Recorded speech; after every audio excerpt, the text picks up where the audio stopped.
എല്ലാവർക്കും നമസ്കാരം. കുട്ടികൾക്കൊക്കെ പരീക്ഷാകാലം തുടങ്ങാൻ പോവുകയല്ലേ.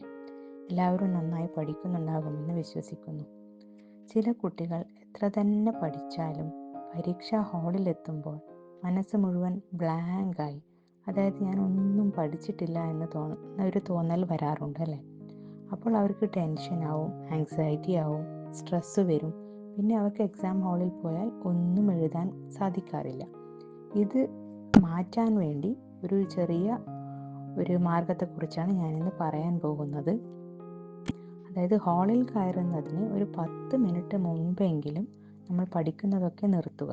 അതായത് പഠിച്ച കാര്യങ്ങളെക്കുറിച്ച് നമ്മൾ ചിന്തിക്കാതിരിക്കുക. എവിടെയെങ്കിലും ഇരിക്കാൻ കഴിയുമെങ്കിൽ ഇരിക്കുക. ഇരിക്കാൻ സ്ഥലമില്ലെങ്കിൽ സാരമില്ല, നിന്നുകൊണ്ട് നിങ്ങൾക്കിത് ചെയ്യാം. കണ്ണടച്ചുകൊണ്ട് നിങ്ങളുടെ ശ്വാസത്തിൽ മാത്രം ശ്രദ്ധിക്കുക. ഒരു ഡീപ്പ് ബ്രത്ത് അല്ലെങ്കിൽ ഒരു ദീർഘശ്വാസം എടുത്ത് അത് മെല്ലെ സ്ലോലി റിലീസ് ചെയ്യുക, വിടുക. അങ്ങനെ നമ്മൾ 3 പ്രാവശ്യം ചെയ്യണം. അപ്പോൾ നമ്മുടെ മനസ്സ് ഒന്ന് കാമാകും. അതായത് എക്സാമിനെ കുറിച്ച് നമ്മൾ അധികം ചിന്തിക്കില്ല. ചില കുട്ടികൾക്ക് ചില ചിന്തകളൊക്കെ വരും, സാരമില്ല. അതിനുശേഷം ഞാൻ പറയുന്ന ഈ ശ്ലോകം മനസ്സിൽ 3 തവണ ഉരുവിടണം. ഏതാണെന്ന് ശ്ലോകം എന്ന് ഞാൻ പറയാം. ശ്ലോകം ഇതാണ്: കൃഷ്ണായ വാസുദേവായ ഹരയേ പരമാത്മനെ പ്രണത ക്ലേശനാശായ ഗോവിന്ദായ നമോ നമഃ. ഈ ശ്ലോകം നമ്മൾ 3 പ്രാവശ്യം മനസ്സിൽ ജപിക്കുക. നമ്മൾ പഠിച്ചുകൊണ്ട് പോകുന്നതാണ് നല്ലത്. ഇല്ലെങ്കിൽ നമുക്ക് ഒരു പേപ്പറിൽ എഴുതിയിട്ടാണെങ്കിൽ അത് നോക്കി മനസ്സിൽ നമ്മൾ വായിക്കാം.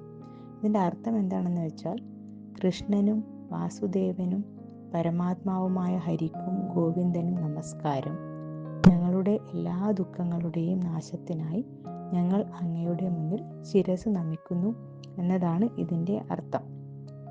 ഈ ശ്ലോകം നമ്മൾ ജപിക്കുന്നത് വഴി നമ്മുടെ എല്ലാ സ്ട്രെസ്സ്, ആങ്സൈറ്റി ഇവയൊക്കെ അകറ്റാൻ വേണ്ടി സാധിക്കും. നമ്മുടെ മനസ്സ് കാമായിരിക്കും.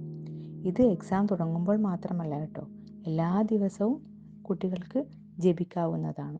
മനസ്സിനെ ശാന്തമാക്കാൻ വേണ്ടി ഇതിലും നല്ല ഒരു ശ്ലോകമുണ്ടെന്ന് തോന്നുന്നില്ല. അപ്പോൾ നിങ്ങൾ ഇന്നു മുതൽ തന്നെ ഇത് ആദ്യം നിങ്ങൾ പഠിക്കുക. അതിനുശേഷം മനസ്സിൽ ജപിച്ചു പഠിക്കൂ.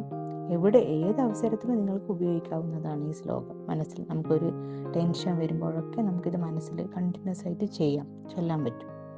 അപ്പോൾ എല്ലാവർക്കും നല്ല ഒരു പരീക്ഷാകാലം ആശംസിക്കുന്നു.